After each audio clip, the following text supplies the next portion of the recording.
Welcome to my channel, Balance Sheets Matter. In this video, I'm going to go over Campbell Soup stock and do an analysis on it. Why Campbell Soup? Well, it's in one of my top 25 stocks to buy.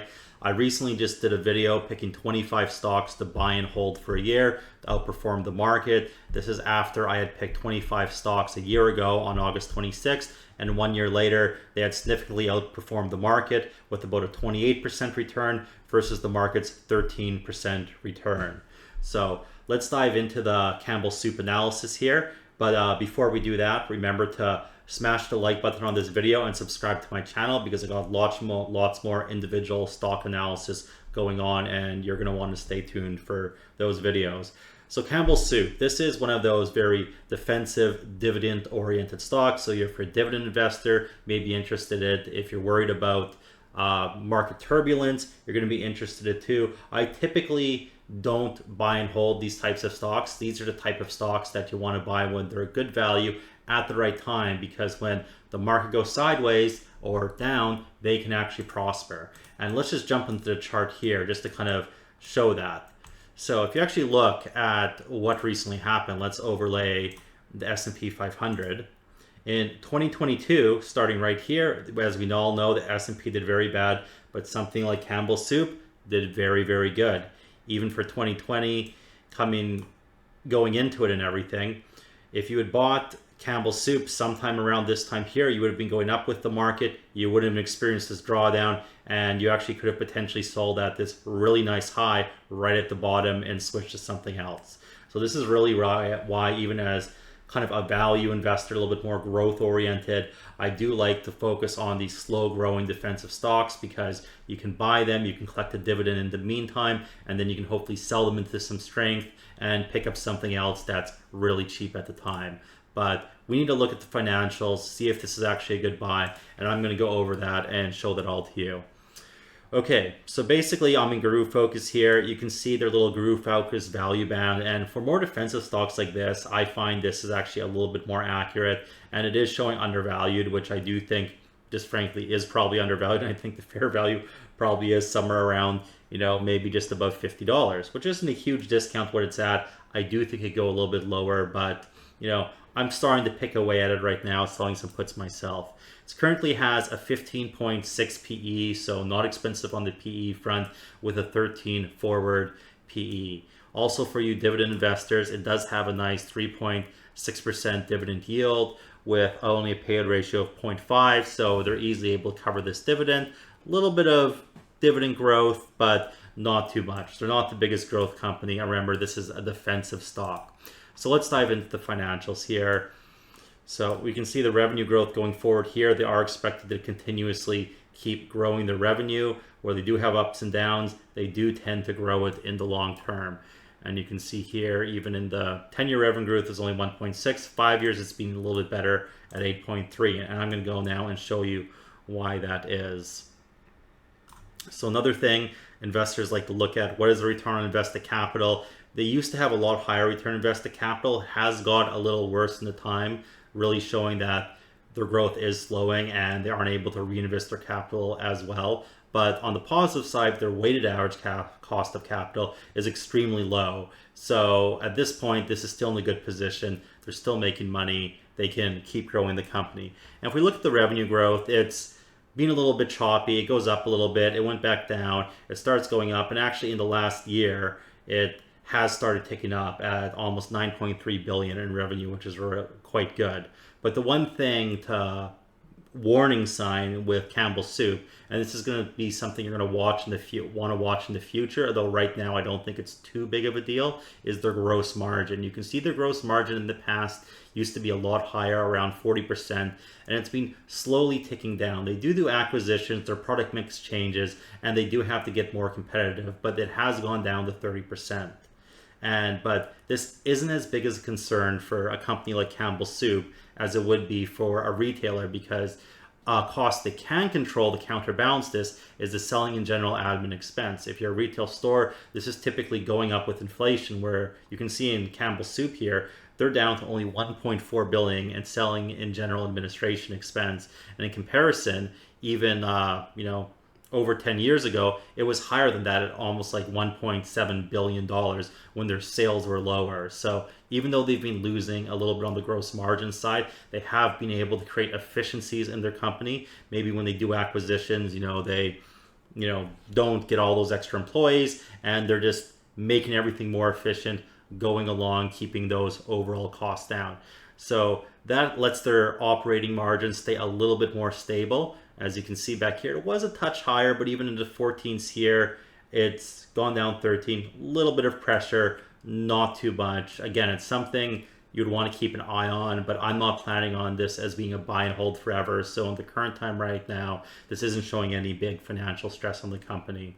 The next thing I like to look at is the interest expense, and it's at about $184 million in the last year right now, and that's very easy for them to cover with their operating income of $1.26 billion. So I usually like to get companies when I'm really looking with a better interest coverage ratio, but this is still very healthy. It's not a big deal, but if they were to do a big acquisition and take on a lot of debt, you might see the stock drop a little bit. But they have had interest expenses higher in the past, which they did pay down, or they did refinance that debt at a lower rate, which is a good sign.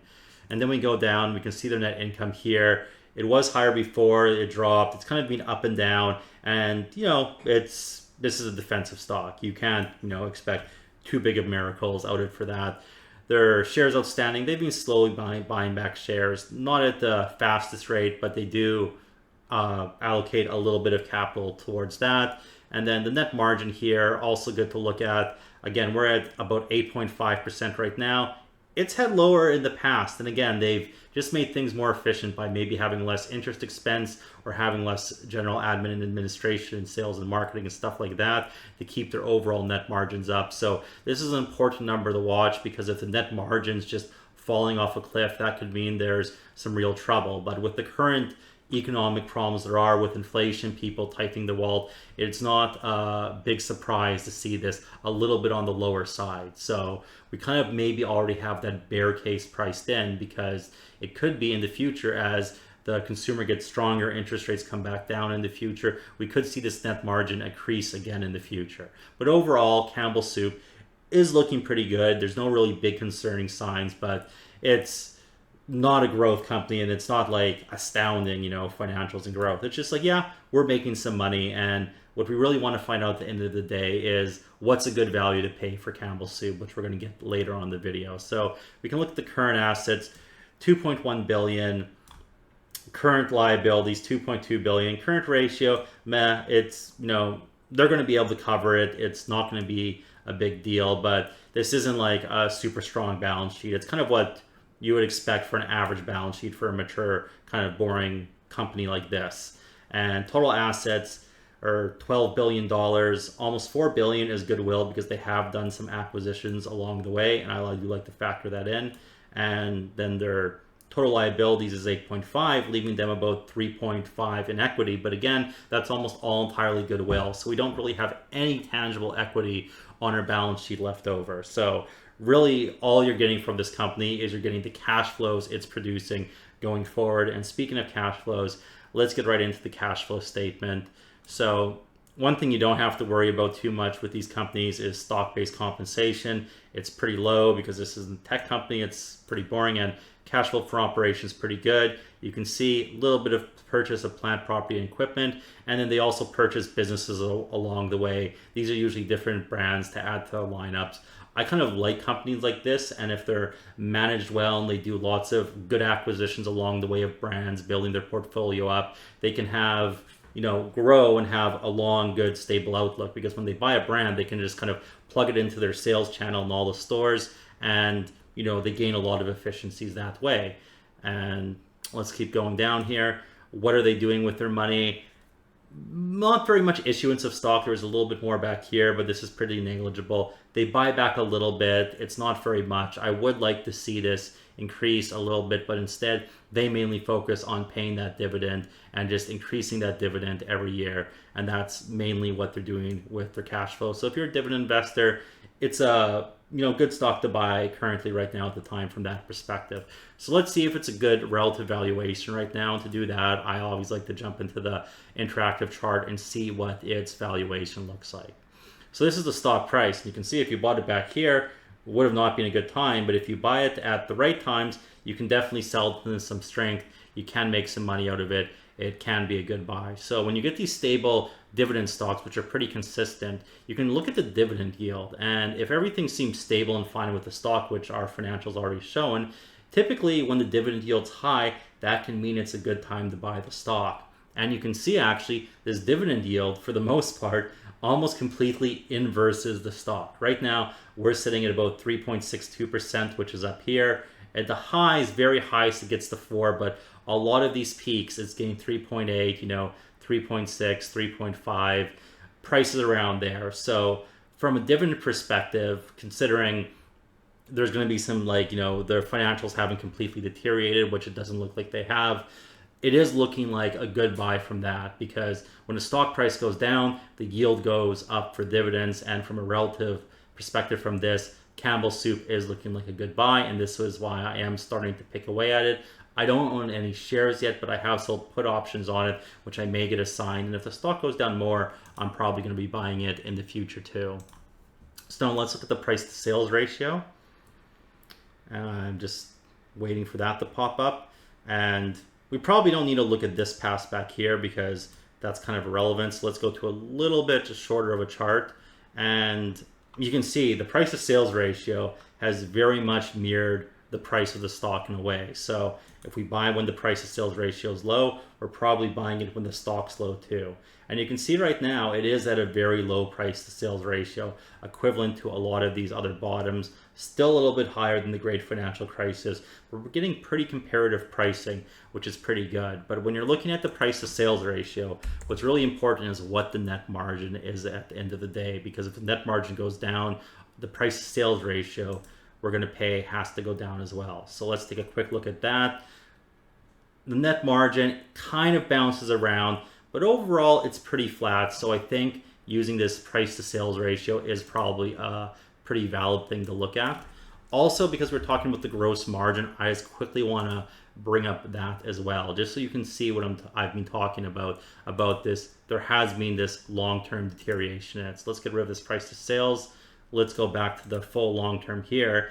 And you can see when they were kind of booming, new to the market, they're able to get this really high gross margin. And then it's been on this very, very slow decline recently. So this is quite a lot of bearishness is already being priced in. This is probably why the stock's so cheap, because right now it kind of looks like this is going to go down and down and down. It's going to get worse and worse and worse. But most likely what's going to happen, it's going to bottom and it's going to stabilize at some point. So that's really providing a lot of a potential upside, but right now it is kind of being priced in to go down. So let's take a look at the stock chart here again. As you can see, I got some very basic technicals on it here. You can basically see the moving averages. These are monthly ones. And every time it gets into these lower ones, that's typically when it's been a good buy, which is aligning with their other signals. And there's a little bit of this trend line here. You also got the price volume profile here. So this looks like it could support somewhere around this area here, high 30s, the low 40, maybe even getting into the mid 30s. And this is why this stock is one of my current buys, because I think it's getting into that good valuation range. And typically when defensive stocks get into the good valuation range, it usually means there's a reason to buy them, because a lot of the time there's some market turbulence ahead. Maybe it's not right away, but it might be in the future. So if you can buy them at the right time, you can sometimes get that market performance, at least collect that dividend along the way. And then when shit hits the fan, you're holding your Cambell Soup there, the rest of the market's going down and your Cambell Soup is going up. So let's take one last look at that again, how that would have worked. You see it's like, if we bought it, say, maybe even not the bottom here, but we're buying it right here on this dip here, we're going up with the market crashes, well, our Cambell Soup still goes up. So we were completely protected from the 2020 crash. Same thing with 2022. We bought Cambell Soup going down here into the 200 monthly moving average, just kind of like we're a little bit below it now. Market was at a peak, and while the market's going down, our Cambell Soup is going up the whole time. So this is one of the reasons why I am looking at buying Campbell Soup and slowly am doing it, because I am starting to see that rotation happen into a little bit more defensive stuff. That doesn't mean that there's necessarily going to be the market crash right away. As we can see back here, Campbell Soup bottomed about a year before there was actually the 2020 crash, but you would have not had a bad time holding Campbell Soup for a year, getting the gains, and then not having to try to time this 2020 crash, what kind of came out of the blue. Same thing if we bought here, we didn't even have to time trying to short the market or do whatever. We just bought a good stock at a good time, and instead of going down with everything else, we went up with everything else. So this is why I like defensive stocks like this. You buy them when they're cheap, you sell them when they're a little bit expensive, and a lot of times when you're selling them, that's when there's a lot of other deals on the market. So let me know your thoughts about Campbell Soup in the comments. I hope you like this video. Remember to like, share, and subscribe again, and I'll see you in the next video for more stock analysis.